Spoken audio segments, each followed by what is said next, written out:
Bonjour Patricia. Bonjour Françoise et bonjour à tous. Alors aujourd'hui, nous allons parler d'un sujet qui est très important dans les arbres et qui est celui de la guerre. Et ça nous paraît d'autant plus important d'en parler qu'on est quand même de nouveau dans un climat où on nous agite le gros lot de la guerre et où des guerres tout proches de nous se déroulent dans des conditions quand même épouvantables en Ukraine et au Moyen-Orient, à Gaza. Et on ne peut pas y rester indifférent. On voit le climat qu'il y a actuellement, on peut imaginer voilà, que c'est quelque chose qui s'est toujours répété par l'histoire, l'angoisse sourde et puis des choses plus précises qui arrivent. Alors dans les arbres, c'est très important parce que ça impacte à la fois la mémoire collective, au sens où quand même la plupart des familles sont impactées par les guerres. Autrefois, la guerre se déroulait beaucoup sur le terrain, donc tout le monde partait. Puis les guerres sont déroulées dans les pays en mêlant les populations civiles.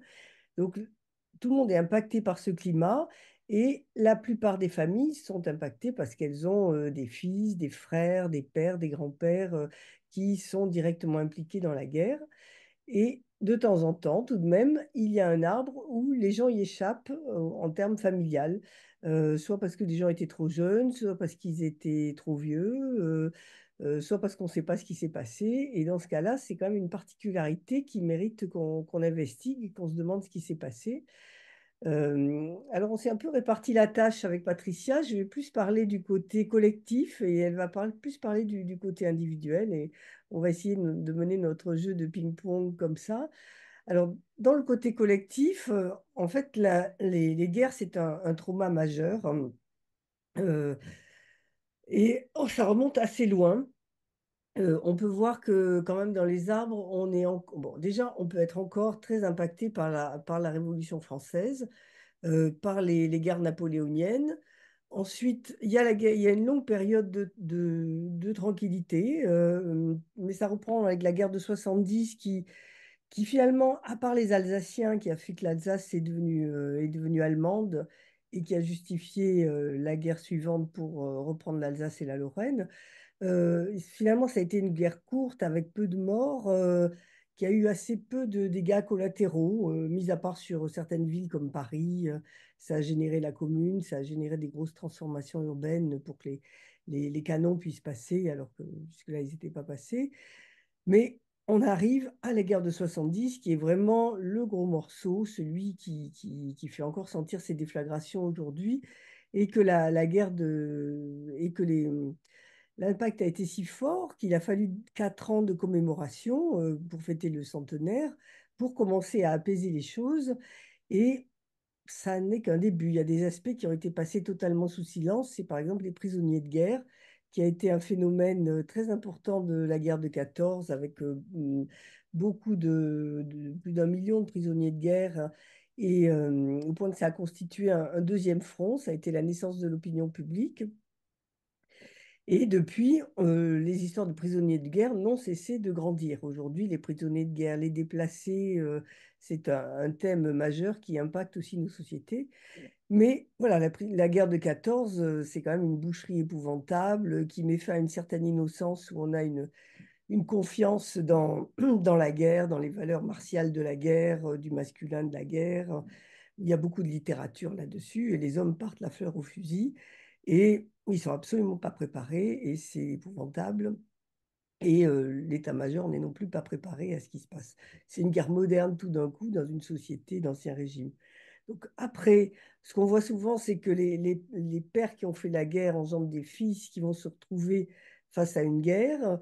Les pères qui ont été héroïques en 14 vont donner des fils résistants en 40 et quelquefois dans la guerre suivante, la guerre d'Algérie. Il y a eu des guerres coloniales entre-temps. Bref, d'une certaine manière, la guerre est épouvantable, mais elle est omniprésente. Et avec ces deuils impossibles, tant qu'on n'a pas retrouvé les corps, tant qu'on n'a pas pu faire les rituels qu'il faut, et puis même comme ça, des blessures inconsolables. Surtout qu'il a rien, les gens ne pouvaient pas parler, on n'a rien pu dire. Voilà, je te Oui, passe donc la parole, Patricia. merci Françoise. Donc c'est vrai que la guerre a eu un impact à la fois collectif et individuel. Donc nous sommes au carrefour entre des fantômes collectifs et des fantômes individuels, puisque dans les familles, euh, quasiment tout le monde a subi peu ou prou des conséquences de ces efforts, de ces événements d'effondrement, parfois avec des déplacements subis du fait des bombardements. Et donc, la guerre est présente en arrière-plan dans la quasi-totalité des familles, avec une empreinte au fer rouge.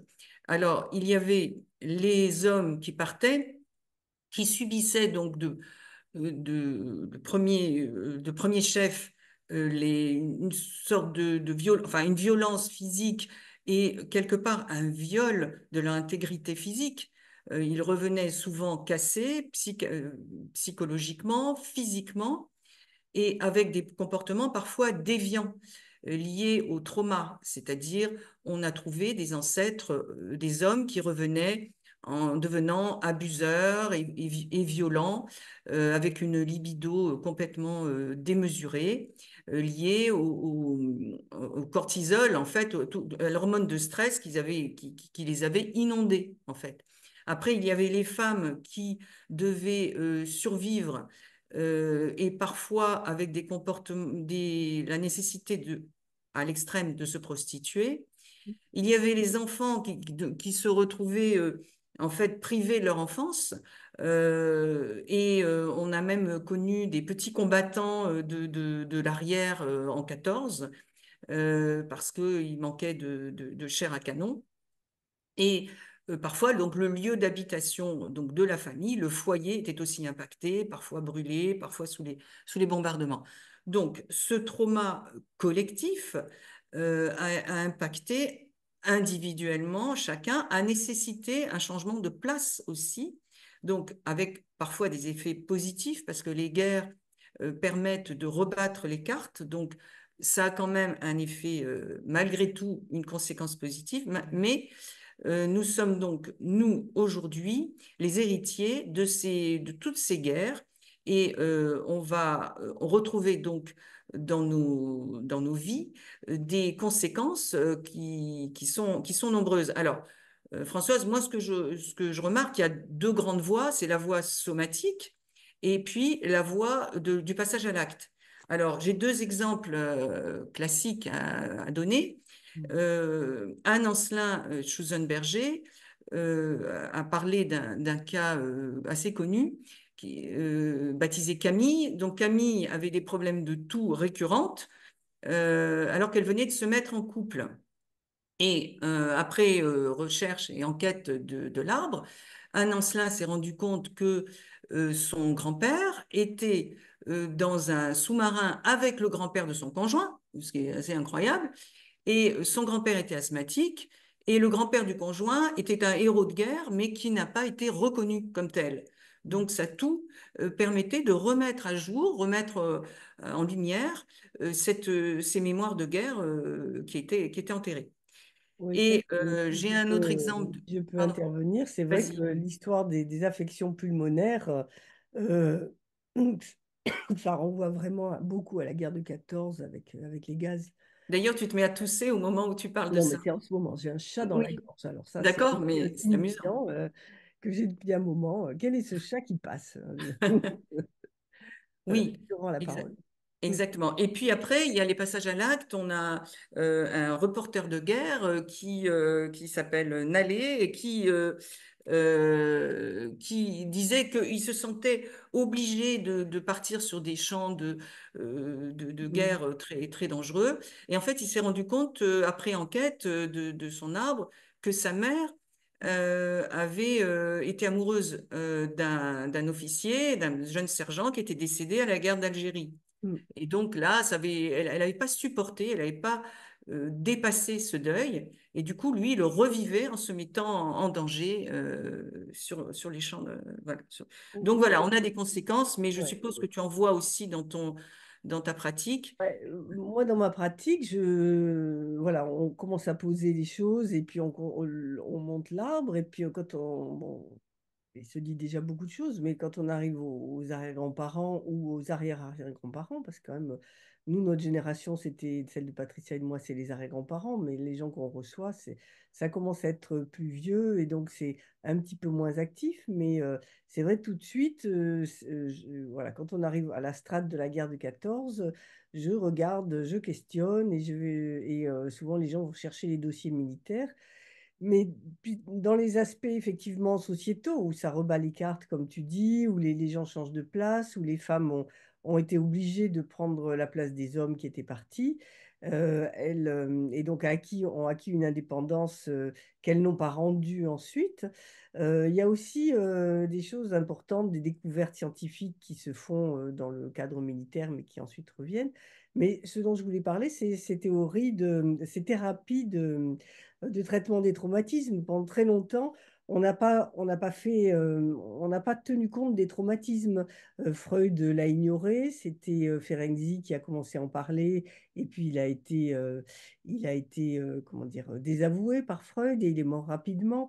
Et pendant longtemps, les gens qui revenaient des guerres, voilà, ils étaient soignés tant bien que mal. Je me rappelle au musée de Péronne, qui est le musée de la Grande Guerre, il y a des petits films qui datent des années 20 où on voit vraiment des gens dans des hôpitaux psychiatriques très choqués, remplis de tocs. Euh, c'est pas des mutilés physiques seulement, mais c'est vraiment des grands mutilés psychologiques. Et il y a quand même l'histoire de la trouvaille enfin, ou de la recherche sur les traumatismes qui est directement liée à la guerre du Vietnam, où il y a eu beaucoup de vétérans, et donc les Américains ont commencé à prendre ça très au sérieux et à s'intéresser au traumatisme comme non pas des gens qui étaient devenus fous, mais comme quelque chose de spécifique et donc qui nécessitait un traitement spécifique. Et c'est de là que découlent toutes les désensibilisations dont le MDR est la plus connue, mais où il y a d'autres approches qui fonctionnent sur le même mode. Oui, Euh, je voulais préciser aussi que sur les registres matricules, mm, donc de nos ancêtres qui sont partis, donc qui ont été mm, mobilisés, eh bien, on retrouve toutes les conséquences. Ils ont été lobotomisés, enfin, il y a toute l'histoire des gueules cassées. mm, Ils ont subi parfois des interventions sans anesthésie. Donc, et ensuite, effectivement, sur ces registres, on trouve souvent les conséquences avec des hallucinations, des problèmes psychiatriques ouais, divers, une tendance à la violence, etc., ce qui est compréhensible. Je veux juste ajouter une petite chose. Tout à l'heure, j'ai parlé donc de l'auteur enfin, de la personne qui était grand reporter. En fait, il s'appelle Jean-Baptiste Naudet et Naudet. il a écrit La blessure. Voilà, Mm, c'était une petite précision. mm, ouais, Voilà, donc, mais par contre, comme tu disais, donc la guerre peut avoir. Alors, pour terminer, surtout mm, sur les troubles qui peuvent ouais, se manifester, donc il peut y avoir aussi des problèmes avec la nourriture, parce que nos ancêtres, pendant la guerre, n'ont pas mangé à leur faim. Donc des comportements dans un sens ou dans un autre de mm, consommation, soit excessive, soit de radinerie, parce qu'on on a peur du manque, oui, hein, des comportements en lien avec le manque. Il peut y avoir des angoisses ou des cauchemars très bizarres, donc de l'alcoolisme, parfois de l'inceste, parce que on en parlait tout à l'heure, les soldats qui ont subi un viol de leur intégrité physique et psychique, eux, ben, du coup, ça se répercutait sur leur comportement vis-à-vis de leur famille, où les frontières habituelles de la morale étaient désintégrées. Et puis je voulais parler aussi des conséquences dans les guerres conjugales, mm, c'est-à-dire que en fait, les hommes et les femmes ont dû ensuite recomposer leur mécanisme de fonctionnement et parfois avec difficulté. Et ça peut avoir des répercussions sur les relations conjugales des descendants aussi. oui, c'est vrai qu'on n'imagine pas que quelqu'un, un homme qui a vécu des choses aussi épouvantables, reprenne sa place comme si de rien n'était. Il y a aussi des gens qui se révèlent pendant la guerre, qui peuvent avoir des comportements héroïques, et puis qui, au moment du retour à la normale, bah, n'arrivent pas à redevenir des êtres humains normaux avec une vie assez prosaïque, ou l'inverse, des gens qui étaient plutôt sympathiques, comme les voisins, vont se transformer en délateurs, en accusateurs. Il y a énormément de films qui parlent de ça, quoi, du parcours de celui avec lequel on a grandi. Puis pendant la guerre, il va se révéler être passé de l'autre côté et régler un conflit de classe. Enfin, la guerre, en fait, dans notre imaginaire, elle est très, très présente, quoi. La guerre en tant que menace et la guerre en tant que conséquence, que trouble chez les êtres humains. C'est Donc, aussi la voie de l'héroïsme. C'est-à-dire que en ouais, temps de guerre, carrément. soit on est, on va dire, héros, soit on est un peu planqué, bon, soit Mm, on est entre les deux. Mais c'est une occasion de montrer éventuellement ses capacités héroïques. Donc mm, c'est pour ça que dans notre inconscient, c'est vraiment comme c'est le mythe absolu. mm, ouais, Et en fait, on s'est rendu compte quand même qu'il y a des ressources de nos arbres liées à la guerre, puisque une faculté de résilience, une force d'âme, une force mm. une force mentale, une capacité à traverser des événements majeurs. euh, quand on regarde l'arbre, on se dit, bon, ben, parfois, nous, on a des petits soucis du quotidien, et on va se noyer dans des verres d'eau. Regardons un petit peu ce qu'ils ont vécu, eux. Oui, en même temps, le quotidien reste le quotidien. Même en période de guerre, les gens continuent à vivre, on s'adapte. C'est quand même étonnant, même si, effectivement, d'avoir vu des gens pendus, comme ça peut arriver, des récits qui arrivent jusqu'à nous. Mais enfin bon, tout ça pour dire que si la guerre a pu passer pour une vertu masculine, héroïque du soldat, de la figure du soldat, moi je pense que quand même maudite soit la guerre, quoi, comme disait, c'est Maudite soit la un guerre. Et puis, Gide ou je sais mais je plus voulais quel dire aussi que écrivain. Mm, l'héroïsme était censé être du côté uniquement du masculin, alors qu'il y a eu énormément de femmes mm, héroïques qui ont tenu mm, des familles dans des conditions extrêmes. mm.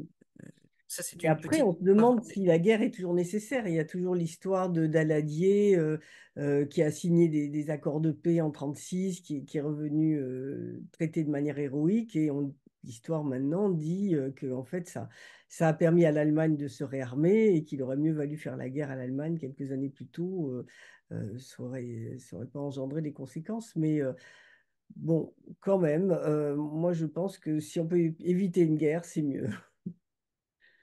Je suis tout complètement. Qui ne peut pas être d'accord avec ça? Mais Il y a eu toute pour une culture de la guerre hein, pendant très longtemps, mais les guerres tribales, il y avait une vertu de la guerre, une vertu comment dire, de du défoulement de la violence qui est peut-être naturelle, mais dans des guerres qui étaient beaucoup moins meurtrières qu'aujourd'hui, quoi. C'est-à-dire que quand effectivement il y avait un amour de la patrie qui était galvanisé en fait pendant, je parle plutôt de la Mm, génération donc grands-parents, arrière-grands-parents qui n'est plus totalement présente parce qu'on voit la vie plutôt de façon macro en voyant qu'on est tous sur la même planète, on est moins sur sur un territoire mm, défini.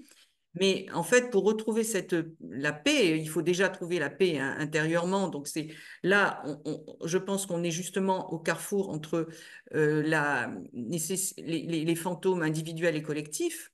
C'est-à-dire que on a collectivement la nécessité de se souvenir par commémoration notamment de ce qui s'est produit pour pouvoir épurer un peu toutes ces mémoires collectives.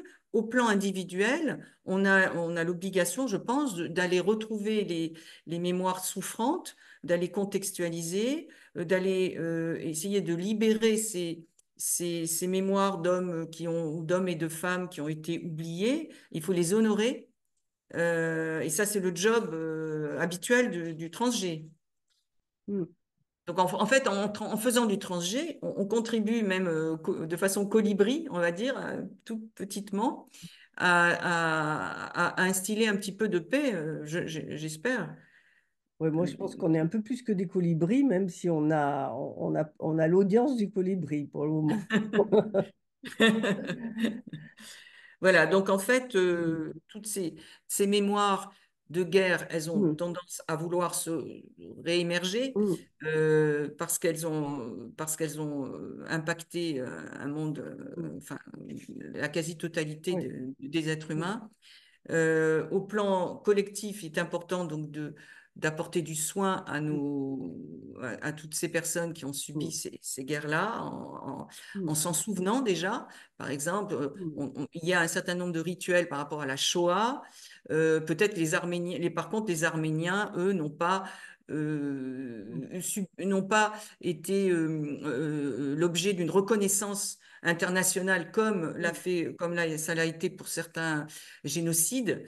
Donc il y a encore des souffrances et des plaies béantes transgénérationnelles dans le monde. Bon, donc il y a une obligation, à mon avis, des États à reconnaître ce qui s'est passé. Je sais pas, aux États-Unis, le génocide des oui, Indiens, etc. Et au plan individuel, eh ben, il faut aller regarder dans notre arbre qui a vécu quoi, qui a été héroïque, qui a été planqué, mm, qui a été déserteur. Et pour quelles raisons, mais tout contextualiser et faire ressurgir cet émotionnel ces émotions qui ont été expulsées par la sidération de la guerre. Aller les retrouver, les soigner. mm. Très bien. Bah, écoute, je te propose qu'on termine là-dessus. Ça te va? Oui, d'accord, Mm. Françoise. Bah, écoutez, Merci pour merci à votre vous écoute. et puis à samedi prochain. N'oubliez pas de liker, Pensez etc. au pouce bleu, Ouais, ça nous aide à ouais. être visible. Au revoir.